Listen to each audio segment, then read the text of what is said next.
जय भीम. मी हंसिनी. सम्यक न्यूज लाईव्हच्या विशेष बातमीपत्रात आपलं स्वागत आहे. ठळक बातम्या पुढील प्रमाणे. Phoenix multispeciality hospital and critical care centre, Shivajinagar, Nanded. Ideal institute of biology, Nanded आणि लातूर, लीडर इन बायोलॉजी.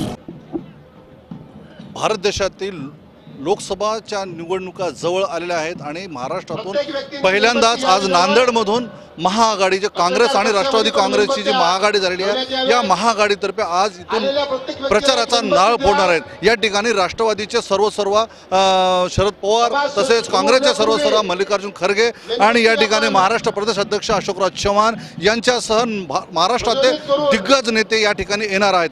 तसेच पीपल्स रिपब्लिकन पार्टीचे जोगेंद्र कवाडे आहेत. जोगेंद्र कवाडे सुद्धा इथे या ठिकाणी येणार आहेत. राष्ट्रवादीचे अनेक नेते, काँग्रेसचे अनेक नेते आज नांदेडमध्ये या प्रचाराचा शुभारंभ करणार आहेत. आपण पाहू शकता या ठिकाणी भव्य असा विचारपीठ या ठिकाणी उभा केलेला आहे. या ठिकाणी नांदेड जिल्ह्यातून सर्व काँग्रेसचे जन जे काँग्रेसला लाईक करतात असे हे सर्व लोक इथे या ठिकाणी आलेले आहेत. जवळजवळ आता 40 ते 50 हजार नागरिकांचा या ठिकाणी संख्या आहे. थोड्या वेळात ही संख्या वाढू शकते. अजूनही या ठिकाणी नेते मंडळी येण्याची वाट पाहत प्रतीक्षेत आहेत. नेते मंडळी येत आहेत. थोड्याच वेळामध्ये नेते मंडळी येणार आहेत आणि यानंतर आल्यानंतर या ठिकाणी या जनसमुदायाला मार्गदर्शन होणार आहे. त्या सभेच्या सुरुवातीला आपण पुलवामामध्ये जी घटना घडली, CRPF के जवान बसेसमधून जात असताना RDX भरलेली एक गाडी त्यांच्यावर आदळली. जवानांना घेऊन जाणारी ती बस आकाशात उडाली आणि त्याचबरोबर त्या बसमध्ये असलेल्या 44 जवानांच्या शरीरांचे तुकडे जे आहेत सर्वत्र पसरले. अतिशय गंभीर गोष्ट झाल्याबरोबर 6:30 वाजता प्रियंका गांधी यांची प्रेस कॉन्फरन्स दिल्लीमध्ये होती. पहिलीच प्रेस कॉन्फरन्स. त्यांनी ताबडतोब ती प्रेस कॉन्फरन्स त्या सगळ्या शहीदांना आदरांजली अर्पण केली आणि प्रेस कॉन्फरन्स रद्द केली. आणि त्याच वेळेला 3:30 हा हमला झाला. 5:45 वाजता देशाचे पंतप्रधान उत्तराखंड मध्ये भाषण करत होते. 6:30 वाजता आदित्यनाथ योगी केरळमध्ये भाषण करत होते. 8 वाजता अमित शाह कर्नाटक मध्ये राम मंदिर वही बनाएंगे म्हणून सांगत होते. आमचे CM मातोश्रीवर वाटाघाटी करत होते. मला सांगा, आता या समजदार कोण?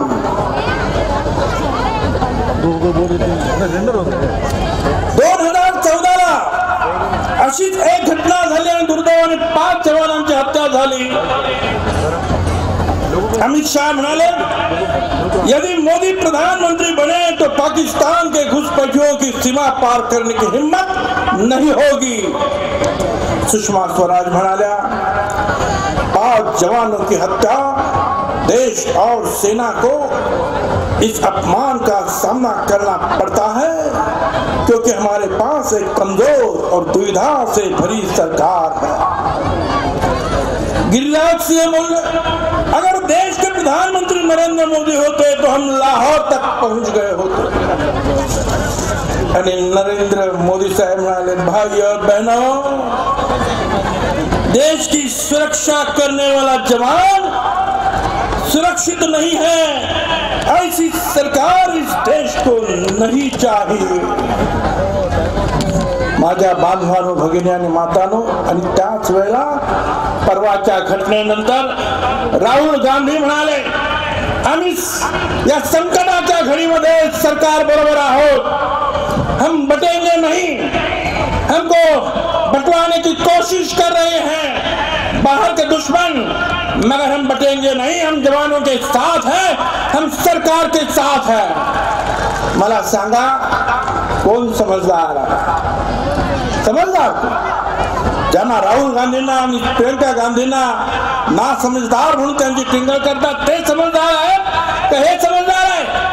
ज्यांनी त्यावेळेला पोस्टर लावली होती 2014 मध्ये आणि प्रधानमंत्र्यांचा राजीनामा मागितला.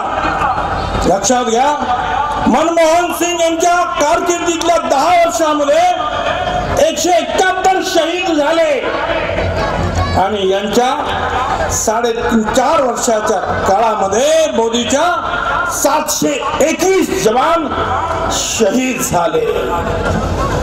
काय चाललंय? तरी सुद्धा जे आहे त्यांची भाषण चालू आहे. आज तर मी असं ऐकलं की एक यज्ञ यात्रा निघालेली आहे आणि देशात मध्ये एक यज्ञ करणार आहे जेणेकरून या देशावर कोणी हमला करणार. मला त्यांना सांगायचं आहे, ना जियो का डाटा चाहिए, ना पतंजलि का आटा चाहिए, जन धन बैंक ना खाता चाहिए, ना अंबानी अडानी टाटा चाहिए. पाकिस्तान में इंदिरा जी के समय वाला सन्नाटा चाहिए. अशा नुसत्या पूजाने यज्ञाने काम होणार ना. त्याच्यासाठी खरी 56 इंच छाती असलेली माणसं पाहिजे. त्या देशात काय चाललंय?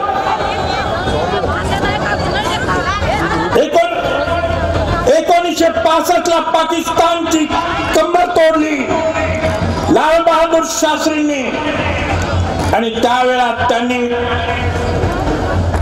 घोषणा दिली, जय जवान जय किसान. जवानाचा जय जयकार झाला पाहिजे, पण त्या जवानाच्या पाठीमागे किसान सुद्धा तेवढ्याच मजबूतीनं उभा राहिला पाहिजे, त्याचा सुद्धा जय जयकार झाला पाहिजे. काय चाललंय आज? शेतकरी सुद्धा आत्महत्या करतात आणि जवानांच्या शरीराचे जे आहे तुकडे उडतात. कायदा सुव्यवस्था कुठे राहिली आहे? दादरीच्या अखलाकला दादरीमध्ये केवळ त्याच्या घरामध्ये बीफ आहे म्हणून त्याला बाहेर काढलं आणि त्याच्या बायका पोरांसमोर त्याचे तुकडे तुकडे केले.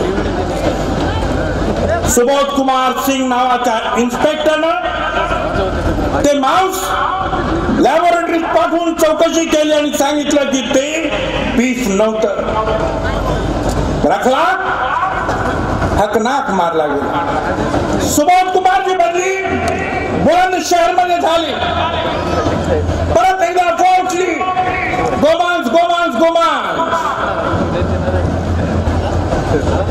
पोलीस चौकीवर सगळे चालू गेले बुलंदशहरचे. सुबोध कुमार इन्स्पेक्टर बाहेर आला आणि सांगितलं मी चौकशी करतो. सगळं काही ठरवलेलं होतं. जमावाने चौकी पेटवून दिली. सुबोध कुमार हात जोडत होता, थांबा मी चौकशी करतो. सुबोध कुमारला इन्स्पेक्टरला खाली पाडलं, त्याला तुडवलं, त्याचं पिस्तूल काढलं आणि त्याला गोळ्या घातल्या.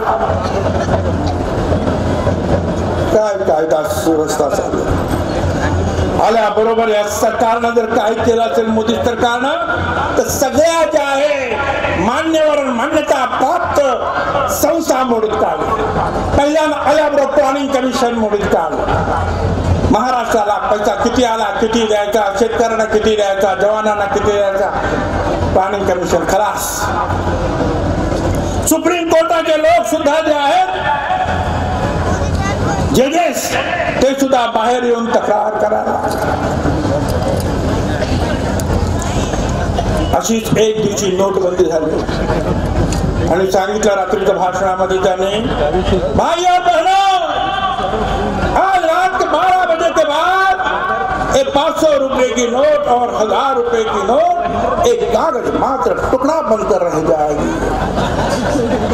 अरे 500 रुपये 1000 रुपये उद्या औषधं आणायची, दूध आणायचं, शाळेमध्ये फी भरायची आणि कागज मात्र टुकड़ा। काला धन मैं वापस लाना चाहता हूँ, आतंकवाद रोकना चाहता हूँ। क्या आतंकवाद रोकना? धड़ाधड़ सैनिक मरता है, कसा आतंक? नोटा बदली करण्यासाठी गेलेले बँकाच्या लाईनीमधले लोक 150 लोक जे आहेत मृत्युमुखी पडले।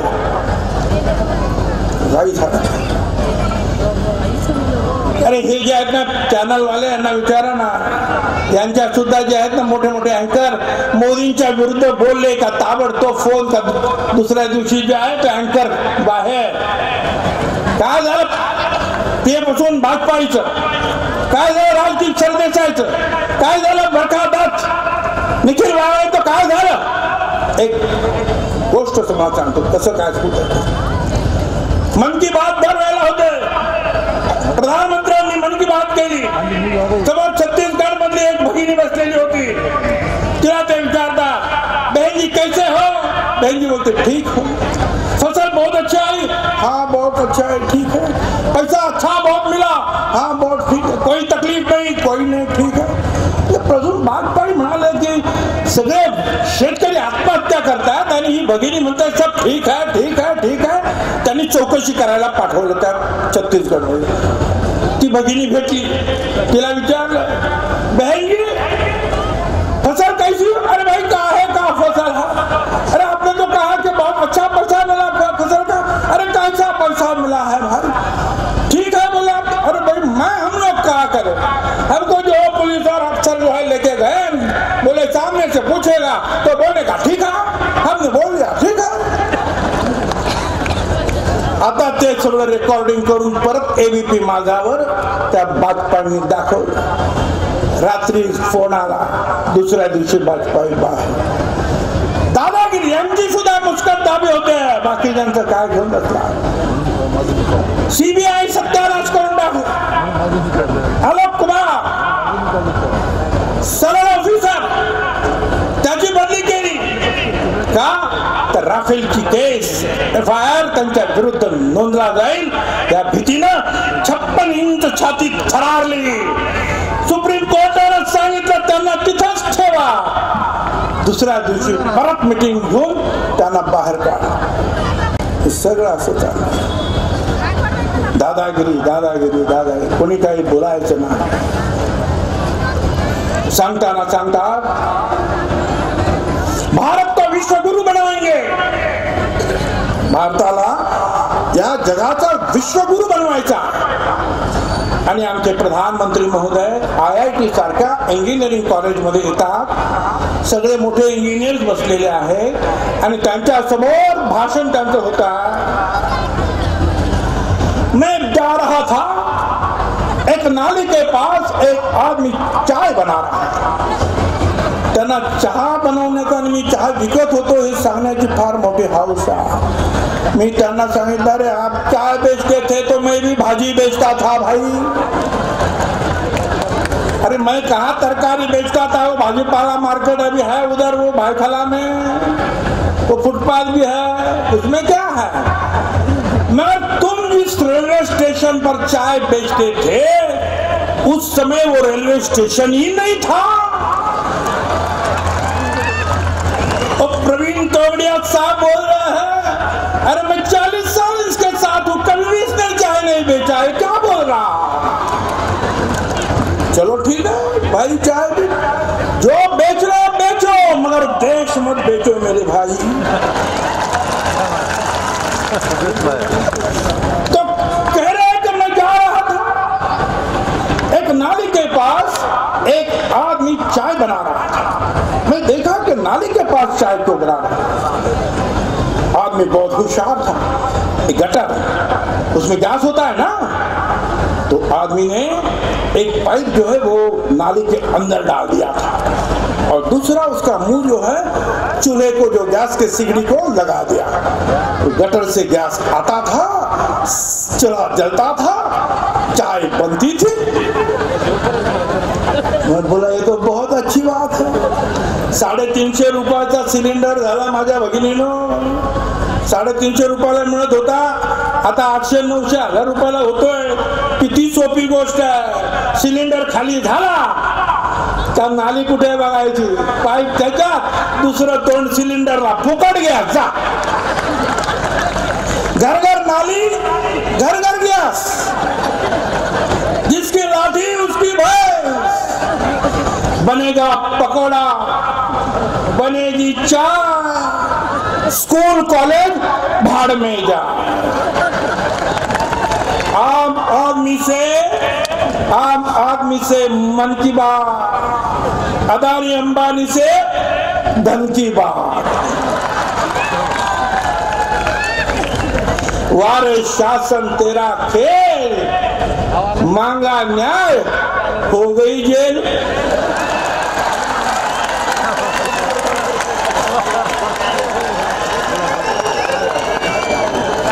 काय करता 2.5 वर्ष ते अजून मला कळलं, मला का पकडलं, आणि ज्यांनी पकडलं त्यालाही कळलं की याला का पकडलं.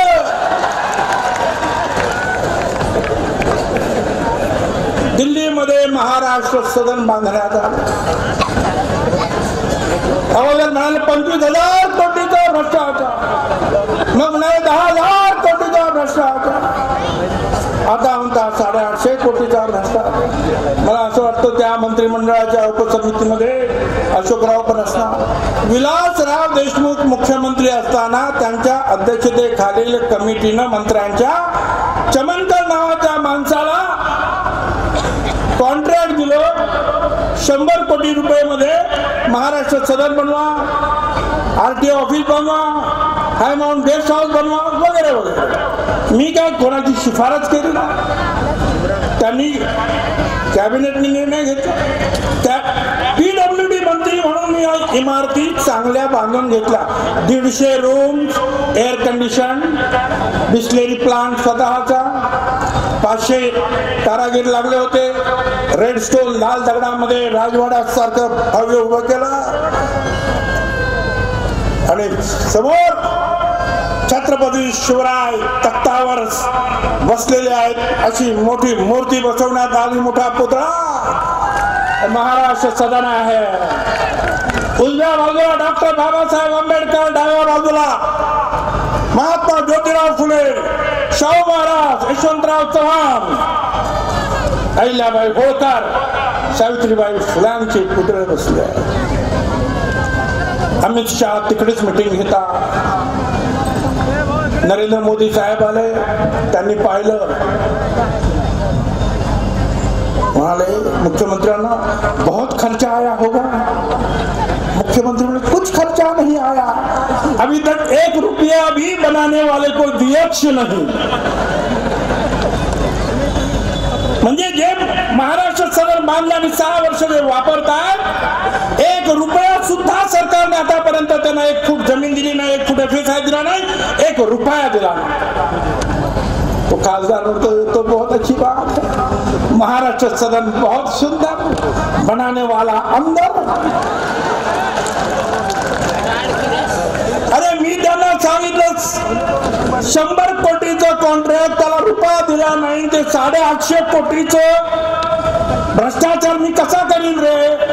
100 कोटीमध्ये 5 फुटाची म्हैस जी गाभान राहिली आणि बाळण झाली, तर त्या 5 फुटाच्या म्हशीला 15 फुटाचं रेडकू होईल का. म्हणले नाही, सगळं जप्त, घरदार सगळं जप्त, फक्त कपडे आता अंगावर. म्हणजे ज्या घरी राहतो ना ते सुद्धा जे आहे ते कोर्टाने सांगितले ना राहू द्या म्हणून. ही सगळी दादागिरी, तुम्ही बोलायचं ना. मला त्यांना सांगितलं माझं सगळं जप्त करा, पण लोकांचा प्रेम तुम्ही जप्त करू शकणार नाही. ही माझी वाचा, ही वाणी त्या गोर गरिबांसाठी बोलत राहील. पण तुम्ही एवढा कसला तुम्हाला गर्व. अगर इतना गुरूर है तुमको सत्ता का इस कदर, तो तख्त पलटने का हुनर भी हम रखते हैं। दादागिरी बेरोजगार 2 कोटी वर्षाला नोकऱ्या देणार होत्या, 2 कोटी। 15-20 दिवसापूर्वी सीएमआयचा रिपोर्ट आला, 2 कोटी वर्षाच्या नोकऱ्या जाऊ द्या। अहो, एका वर्षामध्ये असलेल्या 1 कोटी नोकऱ्या गेल्या। कोणी सुखी नाही हो, शेतकरी सुखी नाही, कष्टकरी सुखी नाही, बेरोजगार तरुण सुखी नाही।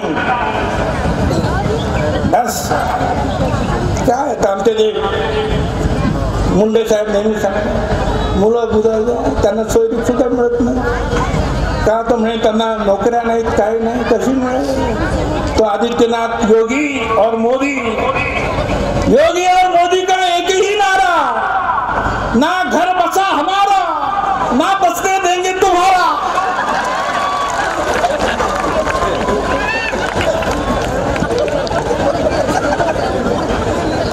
काय शेतकऱ्यांचे हाल हो।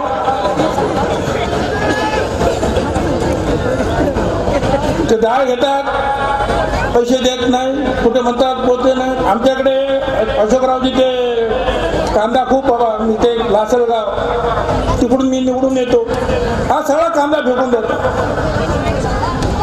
800 रुपये खर्च आहे क्विंटलला, 50 रुपये 100 रुपये क्विंटलला भाव येतो। 200 रुपये देणार, कधी देणार माहिती नाही। 2014ला असाच थोडासा भाव कमी झाला होता बरं का, त्यावेळेला मोदी साहेब तिकडे आले होते आमच्याकडे लासलगावच्या भावात, आणि ते म्हणाले, भाइयों बहनों, आप जो प्याज बेचते हैं, उस प्याज को खाकर हम बड़े हुए हैं। मित्रों, आपने जो कपास भेजी है, उससे हम कपड़े सिलाते हैं, और कहते हैं ना, जिसका नमक खाते हैं उसको भुला नहीं करते। किसानों को 1.5 गुना पैसा मिलना चाहिए कि नहीं मिलना चाहिए? मैं आपसे पूछता हूँ, मिलना चाहिए कि नहीं मिलना चाहिए? अरे मिलना चाहिए, मगर दे तो कौन रे बाबा, दे ना रे बाबा, दे तो कौन? नुसतं आपले बोलायचं काम चाललेलं आहे। शेतीच्या बाबतीमध्ये सुद्धा पीक विमा कर्ज द्या ना, एवढा मोठा भ्रष्टाचार आहे, तो राफेल पेक्षा मोठा भ्रष्टाचार आहे। ते पी साईनाथ सांगतात, हे जे तुम्ही विम्याचे हप्ते भरता, अख्ख्या देशभरामध्ये सरासरी एका जिल्ह्यात 173 कोटी दर वर्षाला जमा होता। 173 कोटी खर्च केले जातात, 30 कोटी फक्त। 143 कोटी एका जिल्ह्याचा फायदा।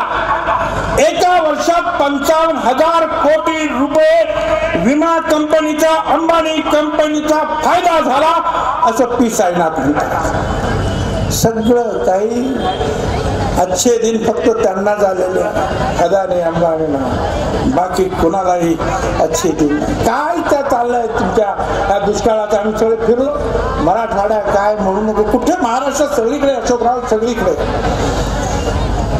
काय नाही लोक, आणि लोक बघतात पाण्याचे टँकर आणि छावण्या, आणि सरकार देते डान्स बार आणि लावण्या।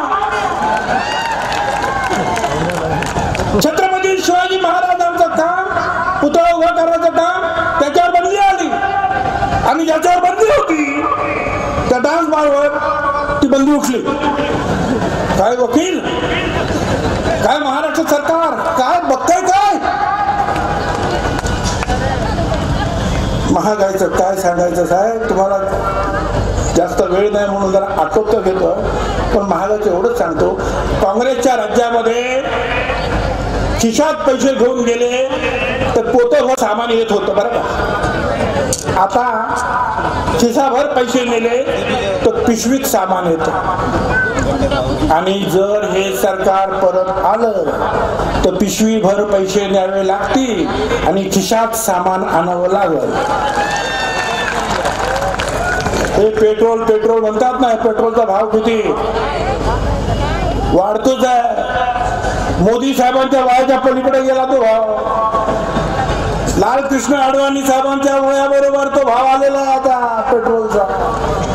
आणि हे सरकार जर राहिलं तर ते MDH मसालेवाले काका आहे ना, त्यांच्या वयाच्या पलीकडे भाव. आणि एक दिवस असा येईल की आजोबा नातवांना सांगतील, लहानशा बाटलीत, बळा याला पेट्रोल म्हणत होते बरं का. आणि ह्या लोकांना, भाजपच्या लोकांना नाव बदलण्याची खूप सवय आहे. त्यामुळे या पेट्रोलचं नाव सुद्धा त्यांनी बदललेलं आहे. या पेट्रोल आता म्हणतात पंडित दीनदयाळ उपाध्याय बहुमूल्य तरल पदार्थ.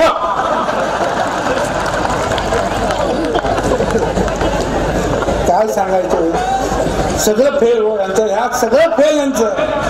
या आमच्या दिल्लीवाल्या साहेबांची डिग्री फेल, त्यांचं घर फेल, गुजरात मॉडेल फेल, लग्न फेल, नोटबंदी fail, make in India fail, startup India fail, digital India fail, skill India fail, smart city fail, GST fail, 2 कोटी लोकांना नोकऱ्या तेही फेल, 15 लाखाचा वादा फेल, आणि आता राफेल.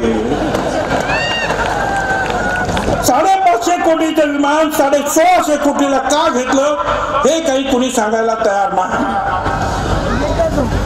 आणि ती विमानं आमच्या नाशिकला ते कारखाना आहे, यशवंतराव चव्हाण साहेबांनी त्यावेळेला चव्हाण साहेबांना बिनविरोध संरक्षण मंत्री असताना निवडून दिलं खासदार म्हणून तो मिगचा कारखाना नाशिकला निघाला. तिथे मिग विमानं बनत होते, बनता आहे तिथे ते सुखोई विमानं सुद्धा.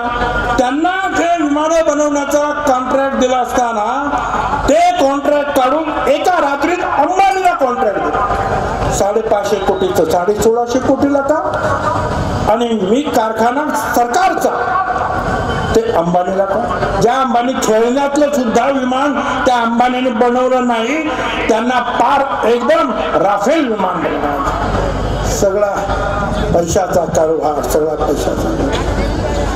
मला आपल्याला सांगायचं, या सगळ्यांना जे आहे आतापर्यंत हे आमचे शिवसेनेचे मित्र आहेत ना, ते आतापर्यंत म्हणत होते की हे सगळं जे आहे म्हणजे एवढं त्यांच्या विरुद्ध बोलायचे, एवढं त्यांच्या विरुद्ध बोलायचे. म्हणजे आम्ही सुद्धा त्यांच्या विरुद्ध जे आहे बोलत नव्हतो, एवढे त्यांच्या विरुद्ध हे सगळे जे आहेत बोलत होते. काय काय बोलत होते ठाकरे साहेब, आजवर आमची मैत्री पाहिली मात्र वाघाचा पंजा नाही पाहिला. मग आमचे फडणवीस साहेब, वाघाच्या गबड्यात घालून हात मोजतो दात, आज आमची जात, आम्हाला पंजा दाखवू नका. आणि वाघाचे मुके घ्यायला काय गेला रे बाबा. भाजप बरोबर युती करणार नाही. लढाई सुरुवात झाली. 25 वर्ष आम्ही सडलो. शिवसेना एकाकी लढेल, भगवा महाराष्ट्र एकाकी फडकवेल. मैत्रपूर्ण सामना नाही, युतीचं राजकारण बस झाला. या सरकारने जनतेला फसवलं, युती करणार नाही. राजीनामे खिशात घेऊन फिरतो. अफजल खानाची फौज दिल्लीवरून येते, तिथं आम्ही कोथा बाहेर काढू. फडणवीस म्हणतात शिवसेनेचं प्रेम छुपा, आमचं उघड आहे. कोणी किती नाकारलं तरी आम्ही करू. शिवसेना पोकळ धमक्या पादऱ्या पावट्याला घाबरत नाही. संजय राऊत पहारेकरी चोर आहे. उद्धव ठाकरे म्हणतात मोदींना कर्जमाफी महाग होता. उद्धव ठाकरे म्हणतात त्या सरकारला तर पहारेकरी चोर आहे, तर त्या चोराच्या संगतीला का जाऊन बसलात. डवळ्या शेजारी बांधला पवळा, वान नाही पण गुण लागला. कशाला बसलात. एकट्याच्या जीवावर लढणार होता ना, पण त्यांना बसावं लागलं. याचं कारण त्या दोघांची खात्री झाली की या वेळेला काँग्रेस, राष्ट्रवादी काँग्रेस महाआघाडी जोरात आहे आणि यांना आपटी दिल्याशिवाय राहणार नाही, म्हणून हे दोघं एकत्र आलेले आहेत का, दुसरं काही नाही. आणि आता आणखी दोन गोष्टी सांगायच्या. ओबीसीच्या संदर्भामध्ये सुद्धा मुद्दा तुम्ही उल्लेख केला. म्हणून ओबीसीला 250 कोटी रुपये आता मुख्यमंत्र्यांनी सांगितलं आम्ही त्या ओबीसी महामंडळाला देणार. 4.5 वर्ष झाली 1 रुपया तुम्ही दिला. ओबीसी विद्यार्थ्यांचे पैसे अर्धी फी 4.5-5 वर्ष झाली तुम्ही पैसे भरले नाही. ती पोरं जे आहेत अजून रस्ते फिरतायत, त्यांचे पैसे द्या. लॉलीपॉप दाखवू नका, फसवू नका लोकांना. 2014 मध्ये कोणी मंदिर वगैरे घेऊन आलं नव्हतं. 2014 मध्ये विकास विकास विकास, मोदी मोदी मोदी. आता परत मंदिर. मला आपल्याला सांगायचं हे वो मंदिर नहीं सरकार बनाना चाहते हैं. देश में मूर्ख कितने हैं फिर एक बार आजमाना चाहते हैं. त्या मंदिराच्या मस्जिदीच्या लढाईमध्ये फसू नका. त्यांना दंगे घडवायचे, तुमचा रक्त सांडवायचा आणि त्यातून त्यांना परत सत्ता मिळवायच्या. धर्माचा धंदा ते करतात. मुझे अफसोस नहीं कि धर्म का धंधा हो रहा है, अफसोस तो इस बात का है कि पढ़ा लिखा भी अंधा हो रहा है. तुम्ही अजिबात मुसलमानांनी सुद्धा देशासाठी सर्वस्व दिलेला. सरफरोशी की तमन्ना आज हमारे दिल में है. देखना है जोर कितना बाजुए कातिल में है. बिस्मिल अजीमा बाती ने लिखी. सारे जहां से अच्छा हिंदुस्तान हमारा, हम बुलबुले हैं उसकी, वो गुलसिता हमारा. अल्लामा इकबाल ने लिखा. भगत सिंग पासून सगळे राजगुरू वगैरे इनकलाब जिंदाबाद म्हणत फासावर गेले. हसरत मोहानीने तो नारा दिला.